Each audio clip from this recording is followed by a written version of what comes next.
ઊભી, તો હવે આવશે આડી. પછી છે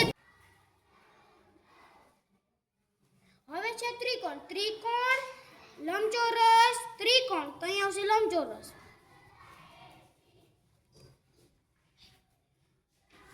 તો આ લંબચોરસ. હવે ત્રીજું ચોરસ, ત્રિકોણ, ચોરસ.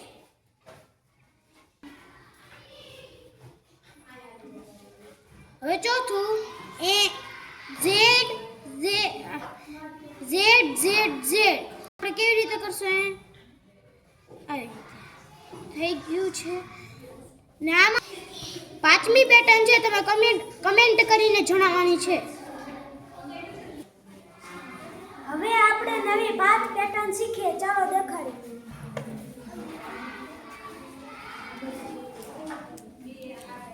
સીધી દિવાસળી આવશે.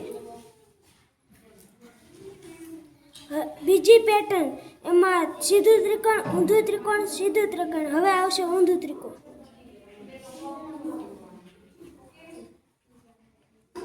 હવે ત્રીજી પેટર્ન આવી રીતે આવશે. ચોથી પેટર્નમાં આડી દિવાસળી, ઊભી દિવાસળી, આડી દિવાસળી, ઊભી દિવાસળી. ને હવે આવશે આડી દિવાસળી.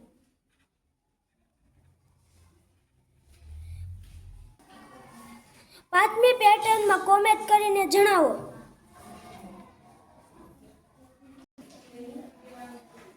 વિડીયો પસંદ આવ્યો હોય